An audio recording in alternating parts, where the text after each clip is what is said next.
Imagine for a moment that you're walking through a dusty town in 1875, the scorching Arizona sun burning your skin, and suddenly you hear the unmistakable sound of spurs hitting the wooden floor. You turn and see a man in a worn hat, a sheriff's, star on his chest, but something in his eyes tells you he might not be who he seems. In this moment, a single wrong decision could mean the difference between seeing another sunrise or becoming another anonymous tombstone in the town cemetery. Welcome to the brutal and fascinating world of the American Old West, where survival was not just a skill, but a true art. If you're watching this video, leave a comment telling us what time it is in your city, and don't forget to subscribe to the channel for more amazing stories like the one you're about to discover.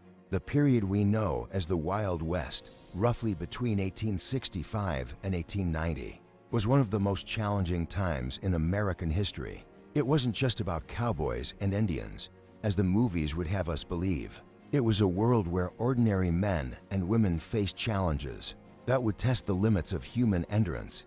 The American frontier was a place where the rules of civilization often didn't apply, and where human nature revealed itself in its rawest form. To truly understand how people survived in this hostile environment, we must delve into the strategies, unwritten codes, and skills that separated the survivors from the perished in the vastness of the American West. Every person who ventured beyond the Mississippi River knew they were entering a different world, where mental and physical preparation could mean the difference between life and death. The first fundamental lesson of survival in the Old West was constant situational awareness. Unlike modern life, where we can wander around distractedly checking our phones, in the West of the 1800s, a moment of inattention could be fatal. Frontier veterans developed a sixth sense for danger, constantly observing their surroundings, noticing subtle changes in animal behavior, wind direction, or the movement of people around them. Pioneers learned to read signs in nature that we would consider insignificant today. Bird behavior, for example, was a crucial indicator of impending danger. When birds suddenly stopped singing or flew in erratic formations, experienced frontiersmen knew something or someone was approaching. This skill was not instinctive, but developed through years of careful observation and often traumatic experiences that taught valuable lessons about survival. Choosing a camping spot was a science in itself. A good camping spot in the Old West needed to offer several strategic advantages simultaneously. First, access to clean water, but not so close that it became an obvious ambush target. Second, elevation sufficient to observe the surroundings, but not so high that it became visible from long distances. Third, multiple escape routes should a need arise quickly. Fourth, natural protection from strong winds and storms, which could arise without warning on the Great Plains. The most experienced campers always camped with their backs protected by rock formations or dense trees, eliminating at least one direction from which they could be attacked. They also scattered small objects around the perimeter of the camp, such as dry twigs or loose stones, creating a natural early warning system that would make noise if anyone approached during the night. Water management was perhaps the most critical skill of all. In the arid environment of the American West, dehydration killed more people than armed conflict. Frontier veterans developed sophisticated techniques for finding, purifying, and conserving water. They learned to recognize signs of groundwater sources, such as the growth of certain plants, the color and texture of the soil, and even the behavior of insects and small animals. One particularly ingenious technique was the construction of improvised solar stills using scraps of canvas or leather. They dug small holes in the ground, placed a container in the center, covered the hole with cloth, and placed a stone in the middle of the cloth to create a funnel. Condensation from the soil moisture would collect and drip into the container, providing clean water even in extremely arid conditions. Preserving food without refrigeration required in-depth knowledge of the properties of different preservation methods. Chark, or dried meat, was essential, but its proper preparation was an art. The meat had to be cut into specific strips, following the correct grain direction, salted in the exact proportions, and dried under ideal climatic conditions. Improper preparation could result in spoiled meat, which not only wasted precious resources, but could also cause serious illness or death. In addition to jerky, The pioneers developed methods for preserving vegetables and fruits when available. They learned which wild plants were edible and nutritious and which were poisonous. This botanical knowledge was not optional. It was essential for long-term survival. Many carried small notebooks where they recorded information about local plants, their medicinal and culinary properties, and the times of year they were available. Navigation without modern instruments relied on a combination of astronomical knowledge, natural observation, and orientation techniques developed over generations. During the day, the sun provided basic direction, but experienced navigators also observed wind patterns, moss growth on trees and rocks, and even the direction of anthills, which often pointed south in certain regions. At night, the stars became the most reliable map. It wasn't enough to simply know the North Star. True masters of navigation knew entire constellations and could determine not only direction, but also time of night and time of year with remarkable accuracy. They also developed techniques for navigating on cloudy nights, using prevailing winds, distant sounds like rivers or highways, and even the characteristic smells of different regions. Tracking skills were crucial not only for hunting, but also for detecting human danger. An experienced tracker could determine how many people had passed through a location, how long ago they had been, whether they were injured or sick, whether they were carrying heavy loads, and even their emotional state based on the depth and spacing of their footprints. Deeper footprints in the front indicated haste or fear, while dragging footprints suggested fatigue or injury. In addition to human footprints, reading animal tracks was crucial for both hunting and safety. Fresh tracks from large predators like bears or wolves indicated areas to avoid or approach with extreme caution. Pioneers also learned to distinguish between wild and domestic animal tracks, which could indicate the proximity of human settlements or native tribes. Emergency medicine in the Old West was a blend of traditional knowledge, desperate experimentation, and sheer luck. Without access to doctors or hospitals, each person needed basic first aid and herbal medicine skills. Gunshot wounds were treated with whiskey as a disinfectant and anesthetic, while bullets were removed with improvised instruments, often knives, heated over a fire. Medicinal plants were the primary arsenal against illness and injury. Willow bark, which contained the natural precursor to aspirin, was used for pain and fever. Echinacea was used to strengthen the immune system, while various types of sage were applied to external wounds. Knowledge of these plants was often learned through interactions with native peoples, who had centuries of experience with natural medicine. Treating broken bones required basic carpentry skills. Splints were made from scrap wood, tied with leather or cloth straps. The success of the treatment depended as much on the skill of the person applying the splint as on the patient's endurance and determination. Many people have survived injuries that would have been fatal without proper medical care simply through determination and basic care. Building temporary shelters was a life-saving skill during sudden storms or extreme temperatures.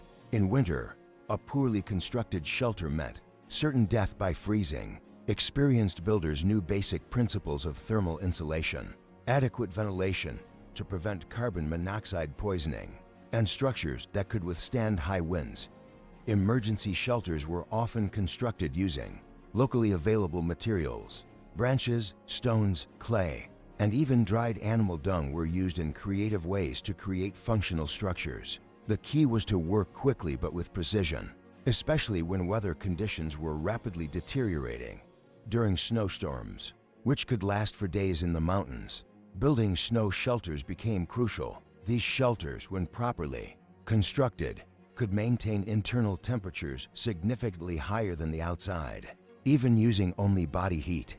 The technique involved compacting the snow in a specific way, creating adequate ventilation, and positioning the entrance below the shelter's floor level to trap warm air. Long-distance communication without modern technology relied on previously developed and agreed-upon signaling systems. Smoke during the day and bonfires at night were the most common methods, but they required sophisticated knowledge to be effective. Different smoke patterns conveyed specific messages, from warnings of danger to indications of safe location. Mirror signals using solar reflection were extremely effective on clear days, visible from distances of many kilometers. fragments of polished metal, glass, or even water in containers could be used to create coded flashes of light.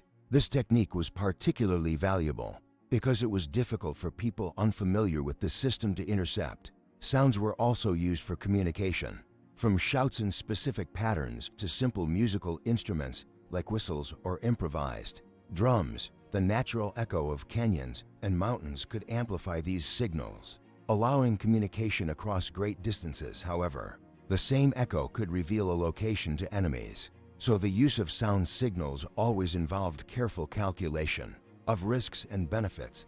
Survival psychology was perhaps the most underrated, yet most crucial, aspect of the Old West survival code. Isolation, constant danger, and uncertainty could break the human mind as easily as physical conditions could break the body. Developing mental toughness was essential for long-term survival. Frontier veterans developed mental techniques to cope with extreme stress and paralyzing fear. They learned to compartmentalize problems, focusing only on the next immediate task necessary for survival, rather than becoming overwhelmed by the sheer magnitude of their situation.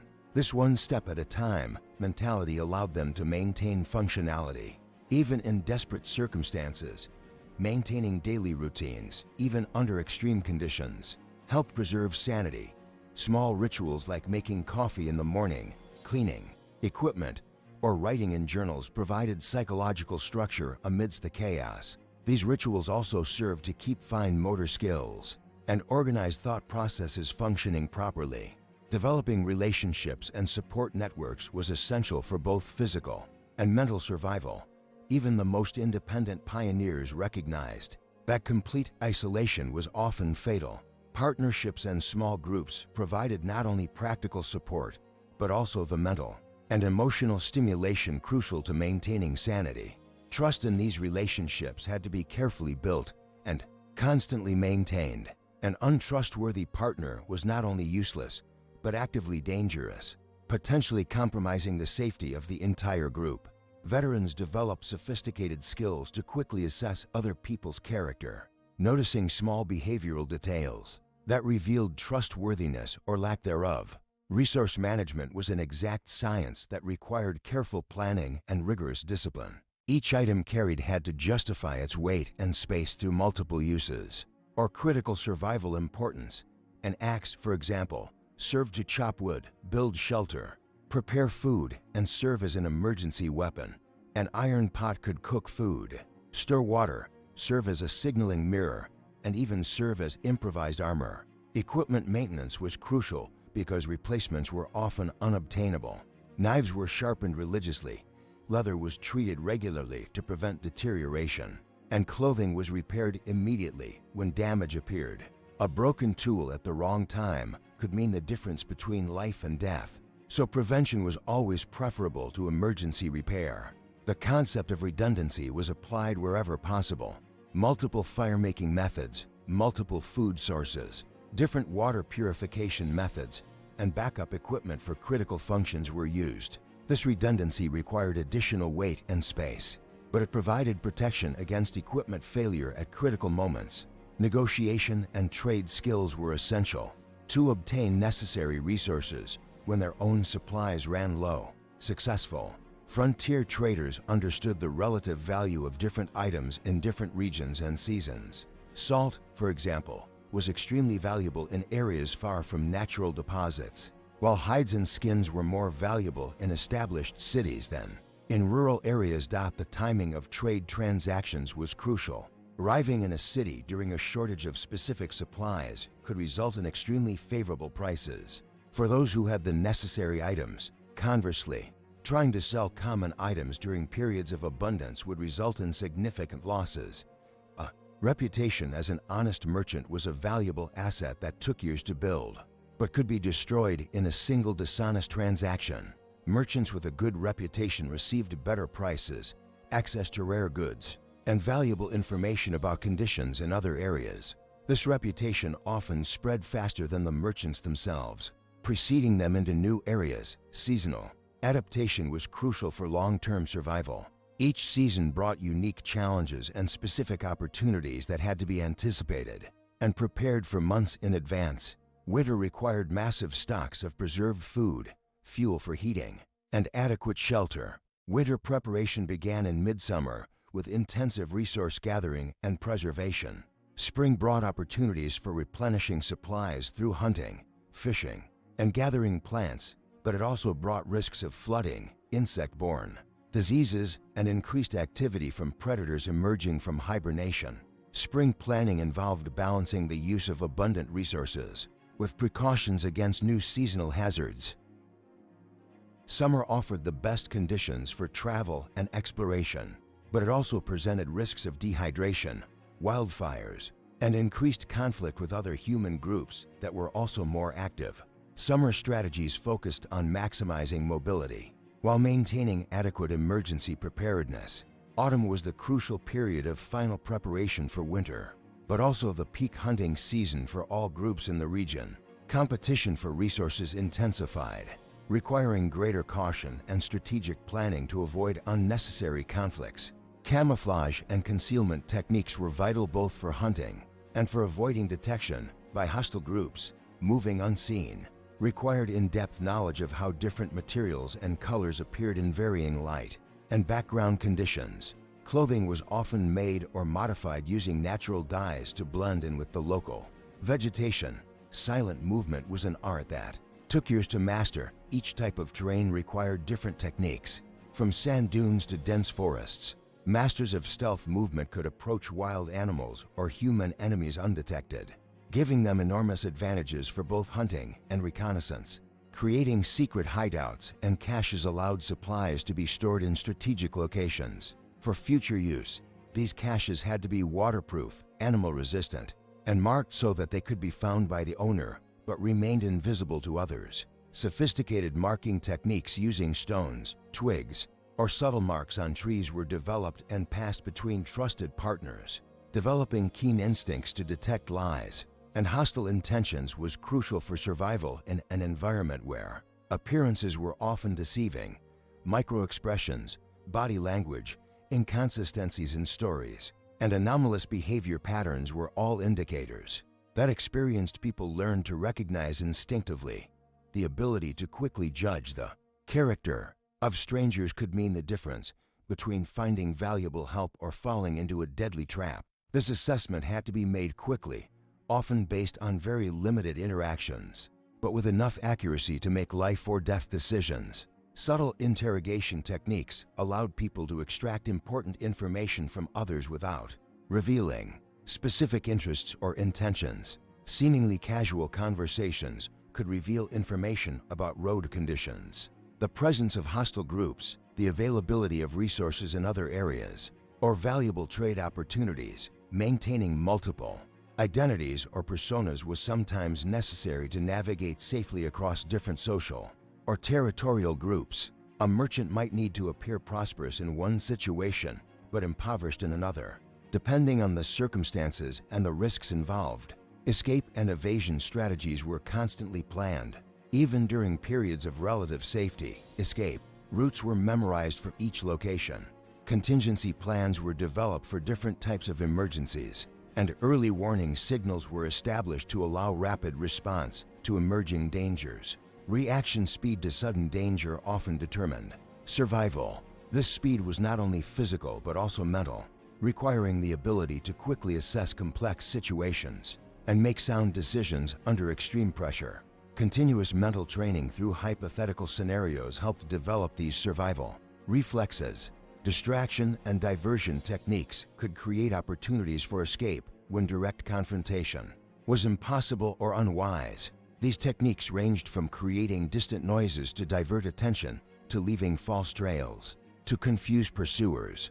Ingenuity in these methods often compensated for disadvantage in physical strength or weaponry. The concept of strategic sacrifice involved the willingness to forego less important resources to preserve life and liberty. Knowing when to cut losses and flee, rather than trying to defend material possessions, was a difficult but crucial lesson that separated survivors from victims. The ability to remain calm and functional during extreme crises was developed through gradual exposure to stressful situations and constant mental practice. Controlled breathing techniques, focus on specific tasks, and emotional compartmentalization helped maintain mental clarity when it was most needed. Leadership skills emerged naturally in group situations, but they could also be developed consciously. The ability to inspire confidence, make quick decisions under pressure, and maintain group morale during extreme hardship were qualities that could mean survival. For entire groups, effective communication during emergencies required special techniques to convey complex information quickly and accurately. Simple verbal codes, hand signals, and clear command systems were established in advance to enable efficient coordination. During crises, developing improvisational skills allowed people to create functional solutions to unexpected problems using limited resources. This practical creativity often made the difference between success and failure in situations where conventional solutions were unavailable. Preserving physical and mental energy was crucial to maintaining responsiveness during prolonged emergencies. Energy conservation techniques, strategic rest periods, and careful management of bodily resources allowed for the maintenance of functionality during situations that extended beyond normal endurance. Recognizing natural and human patterns provided significant advantages for anticipating future events. Subtle changes in animal behavior, weather patterns, or human activity often preceded larger events that could be prepared for in advance. Maintaining mental flexibility allowed for quick adaptation when circumstances changed unexpectedly. Rigid plans often failed when faced with unforeseen realities, but flexible minds could quickly adjust strategies to adapt to new situations. These were the fundamental lessons of the survival code of the American Old West. It wasn't just about having the right tools or knowing specific techniques, but about developing a complete mindset of preparedness, adaptability, and unwavering determination to survive no matter what obstacles rose. The men and women who mastered this code were not superhumans, but ordinary people who developed extraordinary abilities through necessity, experience, and determination to not only survive, but thrive in one of the most challenging environments humanity has ever faced. Their lessons remain relevant today, reminding us that true human resilience comes not from technology or comfort, but from the mental and physical preparation to face any challenge life may present.